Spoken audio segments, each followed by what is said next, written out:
My uncle said I could live in his cabin for free while I got back on my feet. One weekend, I went to visit my mom. When I came back, everything I owned was gone and the locks were changed. He texted me. You weren't using it right. I rented it out. I slept in my car that night. Then I went to the county office and pulled the title documents. What I found in the deed history. I was 29, recently divorced, broke as hell, and didn't have a plan. My ex-wife left me drained. Literally. I had maybe $180 to my name, and a 2005 Ford Taurus that stalled half the time I tried to get on the highway. My credit was trashed, my apartment lease was up, and I had nowhere to go. I was crashing on my mom's couch when my Uncle Mark called. Now, Mark wasn't some distant relative. He was my dad's younger brother. When my dad died in a work accident 10 years ago, Mark kind of filled in. He taught me how to change oil, helped me build my first toolbox, showed up at my high school graduation when my mom couldn't. He was solid. Or at least I thought he was. He said, I got that old cabin out by the lake just sitting there. It ain't fancy, but you can stay there for free. Just fix what needs fixing and keep it from falling apart. I took that as a blessing. I didn't ask questions. I said thank you, packed what little I had into the back seat of my Taurus, and drove out to the Ozarks. The cabin was small, 2 rooms, no central heat, half the outlets didn't work. But it was quiet. It was mine. Or so I thought. I moved in and started putting it together. I patched up holes in the drywall. Fixed a busted step on the porch. Repaired the water heater, which had a squirrel's nest jammed in the vent. I even spent $50 on a used microwave, and some curtains just to make it feel like a home. I stayed there about 8 weeks. During that time, I picked up small jobs, pressure washing decks, patching drywall, cleaning gutters, that sort of thing. I'd come home with my hands raw and my back sore, but it felt good. I was starting to believe I might actually be climbing out of the hole. Then came the weekend. Everything changed. It was a Friday morning. My mom wasn't feeling great, and had a doctor's appointment in Branson. I told Uncle Mark I was going to visit her and check in. He said, Cool, just let me know if you need anything. I left around 10 a.m. When I came back Sunday night, everything was different. I pulled up the driveway and immediately saw it. The cabin looked off. The porch light wasn't on. The new window curtain I'd put up was gone, replaced with a dark sheet. My gut sank. I tried my key. Didn't fit. Not even close. I knocked. No answer. I walked around back, same thing. I called Mark. No answer. Then I saw a text I missed from him. You weren't using it right. I rented it out. Come get your stuff Monday. My throat closed up. I literally felt like I couldn't breathe for a second. I texted back. What do you mean rented it out? That's my stuff in there. No reply. I waited in my car for over an hour hoping someone would show up. I finally gave up and tried sleeping in the back seat. It was freezing. I kept waking up. I was angry, confused, and honestly, embarrassed. Like I'd been slapped in front of a crowd. The next morning, I came back early and saw a moving truck in the driveway. A guy in his 30s was unloading boxes. He said his name was Kyle, and he was the new tenant. I told him I was already living there. He looked surprised. Said, Sorry man, I just signed a lease through a guy named Mark. He pulled out a crumpled paper lease and showed it to me. Sure enough, Uncle Mark's name was at the bottom. Month to month. $850 a month. First and last month's rent paid up front. Right then, Mark pulled up in his Silverado. He walked over like nothing was wrong. Look, this ain't working out. You weren't paying rent. You weren't even keeping the place that clean. I found someone reliable. I snapped. You told me I could live here for free while I got back on my feet. You said just keep it from falling apart, which I did. He shrugged like he didn't care. I never said forever. And you're not on a lease. I can do what I want. I asked about my stuff. He looked me straight in the face and said, Whatever you had in there is gone. You weren't using it right. I cleaned it out. That's when I saw red. Gone? My laptop. My tools. Clothes. The blanket my dad gave me before he died. Gone? He turned to Kyle and said, Sorry about this. Just family drama. Won't happen again. I left before I lost it. I sat in my car for 20 minutes shaking. Then I drove straight to the Greene County Recorder's office. Something was off. I needed to know if I had any legal rights. Anything. I told the clerk the address and asked for a copy of the property record. She clicked around on her screen, printed something out, and handed it to me. It was like lightning struck. The deed was in my name. Filed 6 months ago. Signed by Mark. Quiet claim deed. Officially recorded, notarized, legit. I didn't even know. He never told me. But for some reason, he transferred ownership to me right before I moved in. Maybe he thought he was doing me a favor. Maybe he didn't care at the time. But now that I made it livable and valuable, he changed his mind. And he tried to take it back like I was just some squatter. But it was mine. Legally mine. I walked out of the building, sat in my car, and let everything boil. He stole my stuff. Kicked me out of my own home. Lied to a new tenant. And tried to erase me. That's when I decided I wasn't going to let this go. I didn't go back to the cabin right away. I needed to think, plan, figure out exactly what I could do without screwing myself in the process. But I wasn't going to let him get away with this. Not after what he did. I drove back to my mom's place and told her everything. She cried when I told her Mark threw out my dad's blanket. That hit her harder than anything else. She sat there shaking her head, kept saying, "Mark used to be better than this." I said, "Used to be." I called the sheriff's department the next day. Explained the situation. The deputy I spoke with wasn't helpful at first. He just said, "Well, do you have proof the property is yours?" I said, "Yeah. Got the deed right here. Filed. Certified." He paused. Told me to bring it in. I showed them everything. The clerk's printout. The deed transfer. My ID. They made a few calls, then the deputy leaned back and said something that changed everything. "If the property's in your name, then your uncle had no right to lease it or remove your things. That's illegal eviction, maybe even theft. You can press charges." Boom. That's what I needed to hear. But I didn't file charges right then. Not yet. I wanted to do this smart. Careful. I needed more than just the law. I wanted the truth, the whole truth. And I wanted Mark to feel what it was like to lose everything like I did. So I started digging. I went back to the county office and pulled every public record I could on the cabin and on Mark. Turns out he'd inherited the place from my grandfather 10 years ago. But in the last couple of years, he'd started transferring his properties around, to different LLCs, to his girlfriend, even to a guy I didn't know with the same last name. He was hiding assets. Then I found something even worse. Mark had taken out a small business loan 2 years ago. A big one, almost $200,000. He'd used his main house as collateral. But he never finished the work he claimed the loan was for. He was supposed to flip 3 properties. One of them was the cabin. But the cabin was never flipped. And now, it was legally mine. Meaning if I wanted to, I could ruin his loan agreement. I could blow a hole in his finances. I still hadn't told him I knew. I drove out to the cabin midweek and parked at the edge of the lot. Kyle, the new tenant, wasn't home. I walked around, checked the place, then saw something weird. There was a moving bin behind the shed. One of those storage pods. I opened it. Inside were my tools. My duffel bag. My microwave. Even the damn blanket, shoved in a box, half moldy. He didn't throw anything away. He just hid it. That's when it clicked. He knew he might get caught. He was keeping my stuff in case I fought back. I took photos. Every item. Every angle. Then I backed out, drove home, and started writing everything down. Timeline. Texts. Photos. Receipts. Deed copies. Lease papers. I organized it all like I was building a court case. Because I was. But I wasn't going to sue him yet. Not before I made him sweat. That Friday, I texted Mark. "Hey. Found the deed. Thanks for putting the cabin in my name. Appreciate it. By the way, I'll be by Monday with the sheriff. I'll give Kyle a heads up too, just so nobody gets surprised." He didn't answer.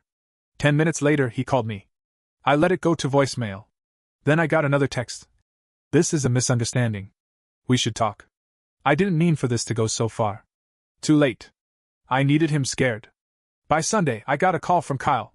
He said, "Hey man, I talked to your uncle. He says the property might not be his. He told me I might want to move out before things get messy. What's going on?"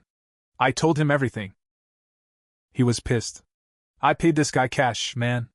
I should have known something was off." I said, "You seem like a decent guy.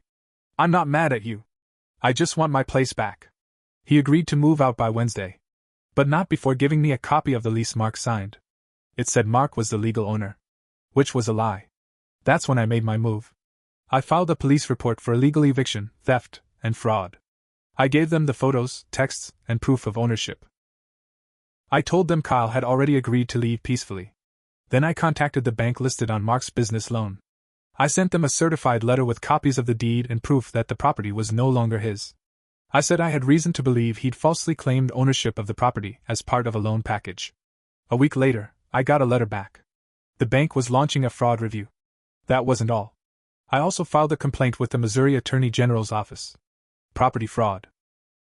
Elder estate manipulation. False lease agreements.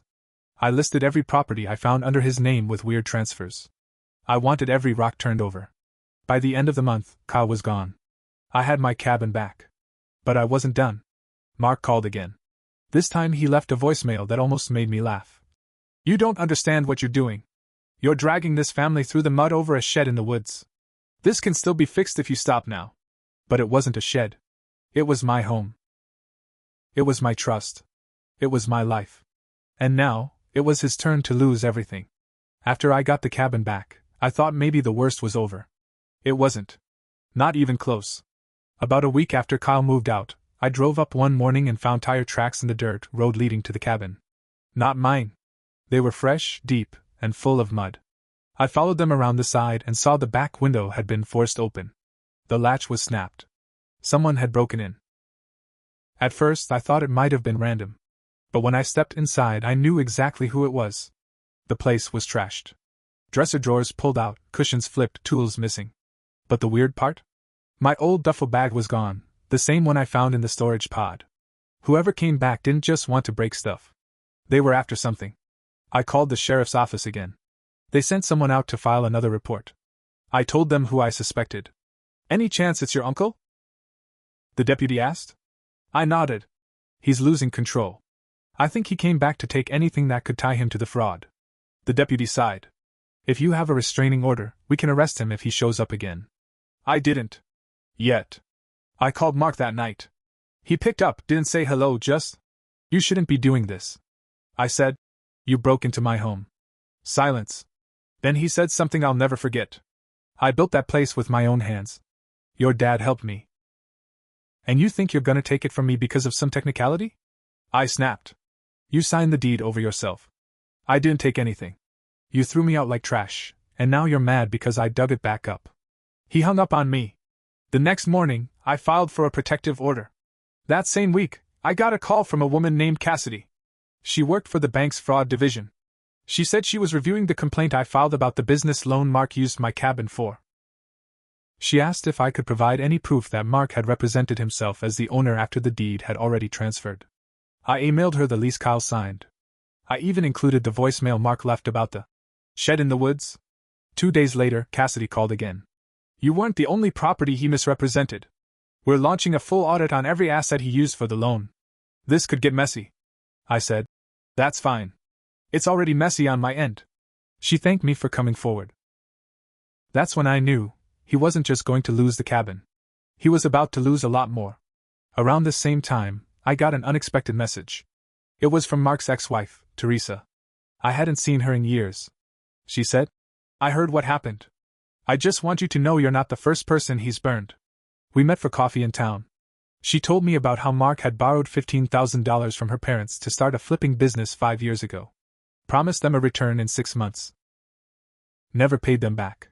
When she pushed him about it, he got mean. Started gaslighting her.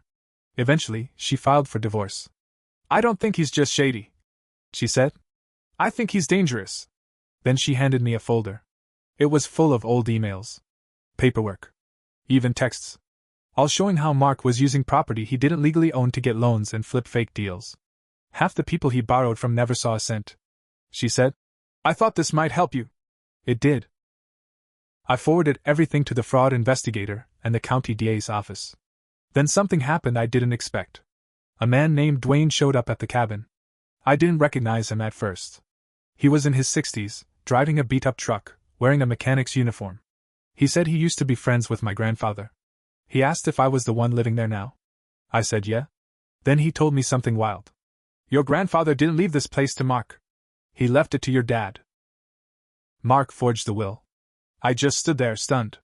He told me he'd seen the original will, years ago, before it went missing. It had my dad's name on it. Not Mark's. He even said my grandfather once told him, This cabin belongs to Jack's boy when he's grown. Jack was my dad. I asked him if he'd be willing to write a statement. He said he would. It all started adding up. The loan fraud. The forged will. The illegal eviction. The break-in. And now, with the bank closing in and his past crawling back up his neck, Mark started to unravel. I got another voicemail. This one sounded like he was drunk. You think this is justice? You think this makes you a man? You don't know what real sacrifice is. You don't know what it's like to lose everything. I saved the message. Every single word of it. Because he wasn't wrong. I didn't know what it felt like to lose everything. And now? So would he. 2 weeks after that last voicemail, I got the letter I'd been waiting for. It came certified from the bank. They were freezing Mark's business accounts and had placed his primary residence under investigation. The fraud division confirmed that the cabin, my cabin, had been wrongfully included as collateral in his loan package. And not just that one. There were 3 other properties involved in the audit. 2 of them weren't in his name anymore either. One belonged to a former girlfriend who had already filed a civil suit against him. Another had been quietly transferred into a shell LLC Mark set up to hide from creditors. Everything was unraveling. And then the hammer dropped. Cassidy from the fraud unit called me personally. She said, "We've submitted a referral to the state attorney. Your uncle might be facing criminal charges, multiple counts of wire fraud and real estate fraud." She thanked me again for my cooperation. I wasn't smiling. Not yet. I wanted to see the look on his face when the truth landed. And then I got my chance. About a month later, I was at the cabin repairing the window he busted when 2 county sheriff's cruisers pulled up. I walked out onto the porch and watched as Mark stepped out of a black SUV, flanked by 2 deputies. He looked old. Not physically, but broken. Sweating through his shirt. Bags under his eyes. He looked at me, but didn't say a word. They handed him papers. Official notice. The state was seizing assets tied to the fraudulent loan. They also served him with a restraining order. He wasn't allowed within 300 feet of me or the property. As the deputies turned to leave, Mark finally spoke. "This is all because I tried to help you." I laughed once sharp. "No. This is all because you tried to help yourself to what wasn't yours."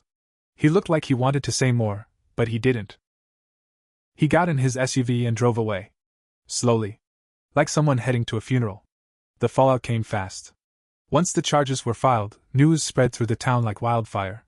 People came out of the woodwork, former clients, old friends, even his former pastor, claiming he owed them money, had stiffed them on deals, or had lied about owning places he rented. The civil suits started rolling in. The DA filed formal charges within a month. 3 counts of fraud, 1 count of criminal eviction, and another for falsifying legal documents. The forged will? Turns out Dwayne's statement, combined with a handwriting analyst and an affidavit from Mark's ex-wife, gave the state enough to open an estate fraud investigation. They couldn't charge him for it, too much time had passed, but it was enough to ruin any chance he had of defending himself in court. And it got worse for him. That $200,000 loan? The bank declared it in default. They came after every asset in his name. His house. Gone. His truck. Repossessed. His business? Shut down. His name? Ruined. But here's where the real twist came in. When the dust settled and the lawyers finished combing through the paperwork, I got a call from the county probate office. They'd reopened my grandfather's estate file after the forged will accusations. Turns out, the cabin wasn't the only thing Mark had taken. There was a second piece of land. A few wooded acres near the river, untouched, worth maybe $30,000, that was supposed to go to my dad, too. Since my dad passed, it defaulted to his heir, me. And now it was legally mine. Mark lost everything, and I gained back not just what I'd built in those 2 months, but something bigger, the truth. My family's truth. What he tried to bury. What he tried to steal. But I'll admit something now that I never told anyone else. This whole thing changed me. I used to think family meant loyalty. That blood meant something more. That you could trust the people who raised you. Now, I know better. And maybe that's the saddest part. I didn't just lose my uncle. I lost the last illusion I had about family always doing right by you. But I don't regret it. Not one bit. Because sometimes, when people take everything from you, the only way to get it back is to make sure they never take anything again, from you or from anyone else. I still live in the cabin. It's mine now. And it always was.